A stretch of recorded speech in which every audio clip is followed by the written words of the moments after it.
नमो नमः श्रीहरये बुद्धिदाय दयावते भक्तिधर्माङ्गजाताय भक्तकल्पद्रुमाय च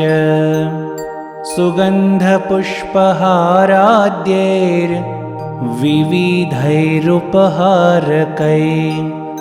सम्पूजिताय भक्तौघै सीताम्बरधराय च नाम्नामष्टोत्तरशतं चतुर्वर्गमभीप्सताम् सद्यः फलप्रदं नॄणां तस्य वक्ष्यामि सत्पतेः। अस्य श्रीजनमङ्गलाख्यस्य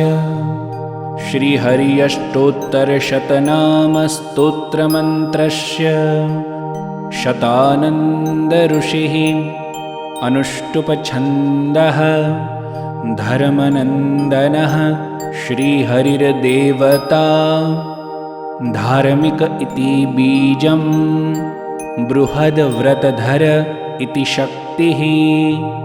भक्तिनन्दन इति कीलकम् चतुर्वर्गसिद्ध्यर्थे जपे विनियोगः। अथ ध्यानम्। वर्णिवेशरमणीयदर्शनम् मन्दहासरुचिराननाम्बुजम् पूजितं सुरनरोत्तमैर्मुदा धर्मनन्दनमहं विचिन्तये इति ध्यानम्।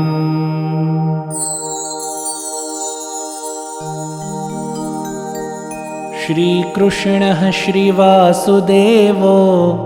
नरनारायणः प्रभुः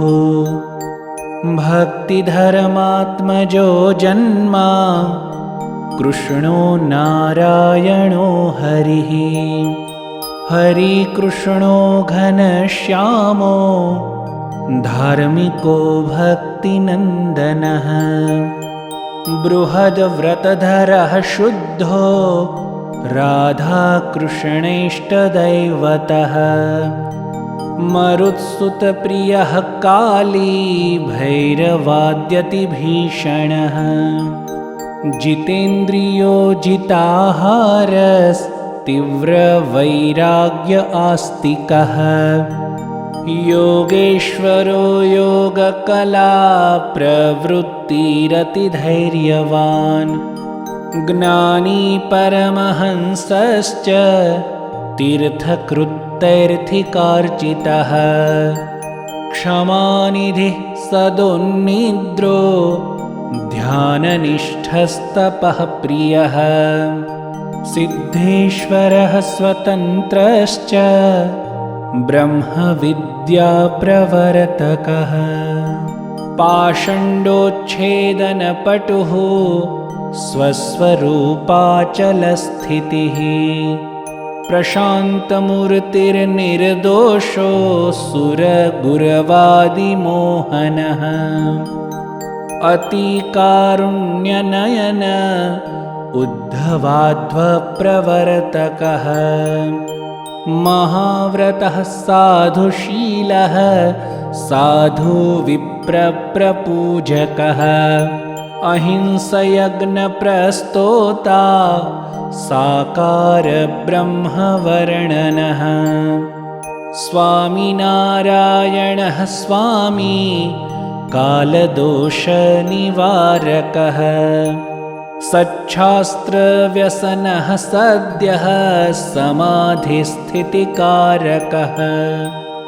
कृष्णार्चास्थापनकरः कौलद्विट्कलितारकः प्रकाशरूपो निरदम्भः सर्वजीवहितावहः भक्तिसम्पोषको वाग्मी चतुर्वर्गफलप्रदः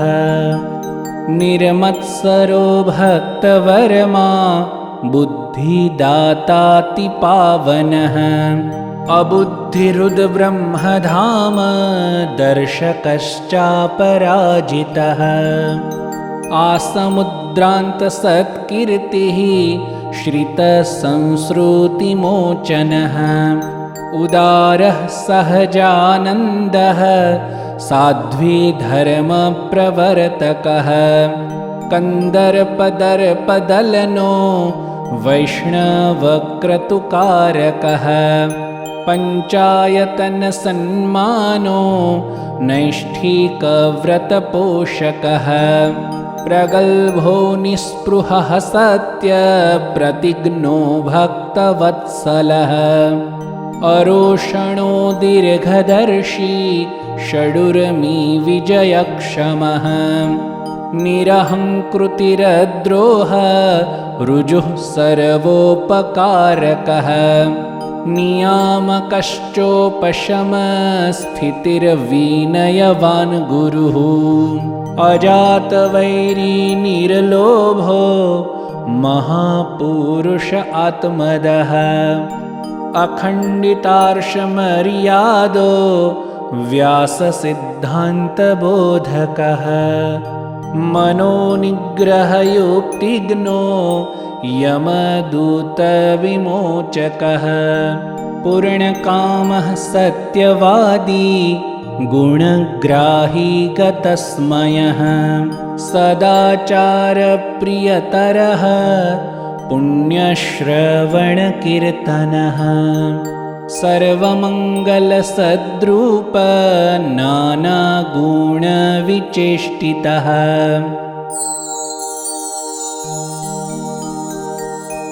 इत्येतत् परमं स्तोत्रं जनमङ्गलसंज्ञितं यः पठेत्तेन पठितं भवेद्वै सर्वमङ्गलम् यः पठेत् शृणुयाद् भक्त्या त्रिकालं श्रावयेच्च वा एतत्तस्य तु पापानि नश्येयुः किल सर्वशः एतत्संसेवमानानां